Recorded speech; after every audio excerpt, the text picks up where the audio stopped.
Hello and welcome. Discuss करेंगे गोलीय दर्पण भाग 3। इसमें हम देखेंगे अवतल और उत्तल दर्पण से प्रतिबिंब कैसे बनाए जाते हैं और अवतल और उत्तल दर्पण क्या काम आते हैं, इनके उपयोग क्या क्या है। चलिए इसको शुरू करते हैं। चैनल को सब्सक्राइब नहीं किया है तो इसको जरूर सब्सक्राइब कर लें ताकि कोई भी वीडियो आप जो है वो मिस नहीं करें। सबसे पहले देखते हैं अवतल दर्पण से प्रतिबिंब का निर्माण। जो पहली स्थिति है वो है बिंब जो है यानी हमारा ऑब्जेक्ट अनंत दूरी पर हो। ये जो मिरर बनाया है ये हमने अवतल दर्पण लिया है। अवतल दर्पण का ये हो गया ध्रुव, ये फोकस और ये हो गया वक्रता केंद्र। ये हमारी होगी मुख्य अक्ष। अब हमें जो बिंब लेना है वो अनंत पर है। अनंत पर है तो हमें दिखाई नहीं देगा, सिर्फ वहां से प्रकाश की किरणें आएंगी और अनंत से हमेशा प्रकाश की किरणें जो होती है वो लगभग पैरेलल होती है यानी कि समानांतर होती है। तो समानांतर प्रकाश की किरणें आएंगी और दर्पण से टकराएंगी और दर्पण से जब समानांतर किरणें टकराती है तो हमने देखा था कि समानांतर किरणें दर्पण से टकराने के बाद फोकस में से होके गुजरती है। तो ये दो किरणें हमने ली, दोनों के दोनों ही फोकस में से होके गुजर गई। तो यहाँ ये दोनों किरणें फोकस में से टकरा रही है यानी कि यहाँ हमारा प्रतिबिंब बनेगा। ये देखिए प्रतिबिंब बनेगा फोकस पर। ये दोनों किरणें जहां टकराएगी वहीं प्रतिबिंब बनेगा। ये बहुत ही छोटा बना है, वास्तविक बना है क्योंकि किरणें दोनों टकराई है। वास्तविक है, उल्टा है और अत्यंत छोटा है, बिल्कुल यहाँ छोटा है। तो ये थी पहली सिचुएशन जब हमारा बिंब कहाँ हो, अनंत पर हो। दूसरी सिचुएशन देख लेते हैं। दूसरी सिचुएशन में हमने क्या करना है कि हमें बिंब लेना है वक्रता केंद्र सी और अनंत के बीच में। ये हमारा वक्रता केंद्र सी है और सी के बाद जितनी भी दूरी है वो सारी अनंत है। तो अनंत और वक्रता केंद्र सी के बीच में हमें यहाँ कहीं भी एक जगह पे बिंब लेना है। तो हमने इस स्थिति में एक बिंब लिया है। अब यहाँ से प्रकाश की किरणें निकलेंगी। दो प्रकाश की किरणें हम लेंगे स्टडी के लिए। पहली हम लेंगे समानांतर किरण, ये पहली किरण आई समानांतर, ये टकराने के बाद निकलेगी फोकस में से, ये फोकस में से निकल गई। दूसरी जो प्रकाश की किरण है वो हम तिर्यक ले रहे हैं, सॉरी तिर्यक नहीं, हम फोकस में से ले रहे हैं। तिर्यक भी ले सकते हैं, हम फोकस में से ये ले रहे हैं। जब फोकस में से होकर गुजरती है तो प्रकाश की किरण टकराने के बाद समानांतर हो जाती है। ये समानांतर हो गई। अब ये दोनों प्रकाश की किरणें देखिए यहाँ टकराई है, यहाँ टकराई। इसका मतलब हमारा जो प्रतिबिंब बनेगा वो यहाँ बनेगा, उल्टा बनेगा, जो बिंब है उससे छोटा बनेगा। तो प्रतिबिंब की स्थिति क्या आएगी, फोकस एफ और वक्रता केंद्र सी के मध्य यानी सी और एफ के बीच में यहाँ बनेगा। कैसा बनेगा, वास्तविक और उल्टा बनेगा और छोटा बनेगा। ये दूसरी सिचुएशन थी। तीसरी सिचुएशन देख लेते हैं हम। तीसरी में हमें कहाँ रखना है, वक्रता केंद्र सी पर। हमें यहाँ सी पर रखना है।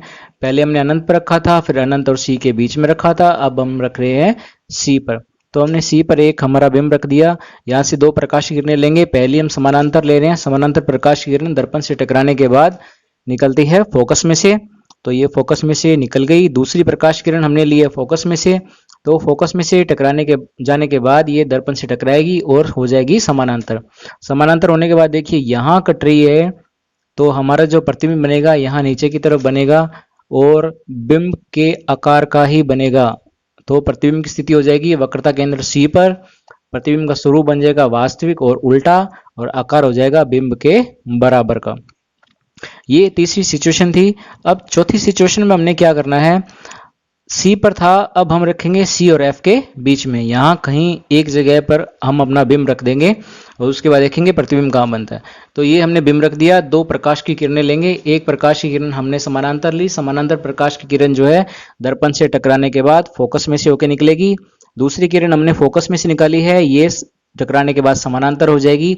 दोनों प्रकाश की किरणें यहाँ जाके टकराई है तो हमारा प्रतिबिंब बनेगा यहाँ नीचे, उल्टा बनेगा। आकार होगा इसका बिंब से थोड़ा सा बड़ा। तो स्थिति हो जाएगी सी और अनंत के बीच में। प्रतिबिंब का स्वरूप है वास्तविक का उल्टा और प्रतिबिंब का आकार हो जाएगा बड़ा। पांचवी सिचुएशन देखते हैं फोकस पे। धीरे धीरे हम बिंब को सरकाते हुए कहाँ ले आए, फोकस पे ले आए। यहाँ रखना है हमें, तो यहाँ हमने फोकस पे रख दिया। वही दो प्रकाश की किरणें लेंगे। एक समानांतर लेंगे जो कि निकल जाएगी फोकस में से। दूसरी हम ले रहे हैं यहाँ तिर्यक। तिर्यक जो रेखा है वो जितना कोण बनाते हुए आएगी उतना ही कोण बनाते हुए निकल जाएगी। ये दोनों प्रकाश किरणें आगे जाके टकराएंगी तो यहाँ पे जो प्रतिबिंब बनेगा वास्तविक उल्टा बनेगा और बहुत ही बड़ा बनेगा। लास्ट सिचुएशन है फोकस और ध्रुव के बीच में। ये हमारा फोकस है और ये ध्रुव है। इन दोनों के बीच में अगर हम अपने बिंब को लेकर आए तो यहाँ हमने ले लिया, दो प्रकाश की किरणें लेंगे। एक समानांतर जो कि टकराने के बाद निकलेगी फोकस में से, दूसरी हम ले रहे हैं तिर्यक जो कि ध्रुव पर आ रही है, जितनी डिग्री का कोण बनाते हुए ये उतने ही डिग्री का कोण बनाते हुए निकल जाएगी। अब ये दोनों किरणें देखिए जैसे जैसे दूरी बढ़ती जा रही है इन दोनों के बीच में, ये आगे जाके कहीं नहीं मिलेंगी, कहीं नहीं मिलेंगी। इसका मतलब ये नहीं है प्रतिबिंब नहीं बनेगा।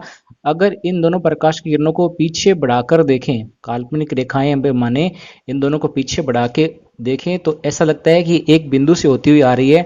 तो हमारा जो प्रतिबिंब बनेगा वो बनेगा दर्पण के पीछे बनेगा। यहाँ दर्पण के पीछे बन रहा है और ऊपर की तरफ बन रहा है तो ये सीधा बनेगा। तो स्थितियां हो गई दर्पण के पीछे, आभासी और सीधा, और प्रतिबिंब का आकार हो जाएगा बड़ा। ये 6 सिचुएशन है, इनको याद कर लेते हैं एक बार फिर से।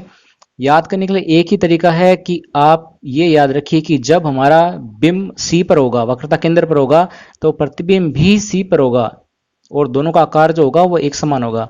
जैसे जैसे हम हमारे बिंब को आगे सरकाते जाएंगे, प्रतिबिंब जो है वो दूर होता जाएगा और बड़ा होता जाएगा। ये वो सारणी है।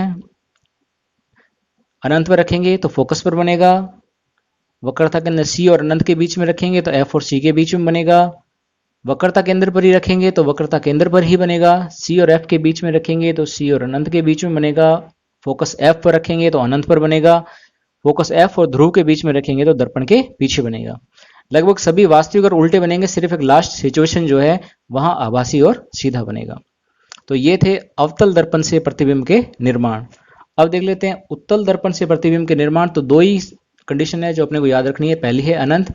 आपको पता है अनंत पर रखते हैं तो हमेशा फोकस पर बनता है, लेकिन उत्तल दर्पण का जो फोकस होता है वो दर्पण के पीछे होता है। तो यहाँ जो डायग्राम बनेगा वो इस तरीके से बनेगा। हमने यहाँ लिया बिंब, बिंब लिया हमने अनंत पर, तो यहाँ से जो प्रकाश की किरणें आ रही है वो समानांतर हमने लिया, दर्पण से टकराने के बाद फोकस में से होके गुजरेगी,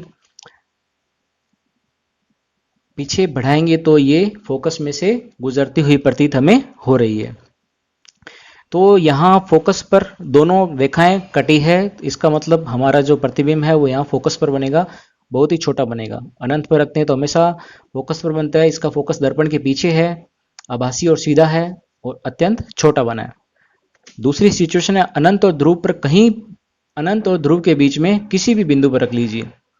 तो हमने मान लीजिए यहाँ रखा है, दो प्रकाश की किरणें ली, एक समानांतर जो कि फोकस से गुजरती हुई प्रतीत होगी, दूसरी हमने तिर्यक ली है।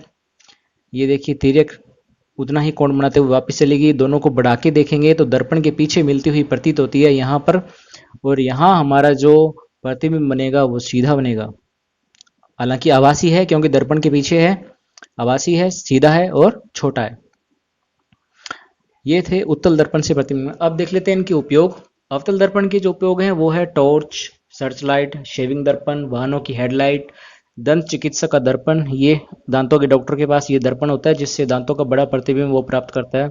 ये टॉर्च के अंदर की तरफ जो दर्पण लगा होता है वो अवतल दर्पण होता है जो कि प्रकाश की किरणों को बिखेरता है।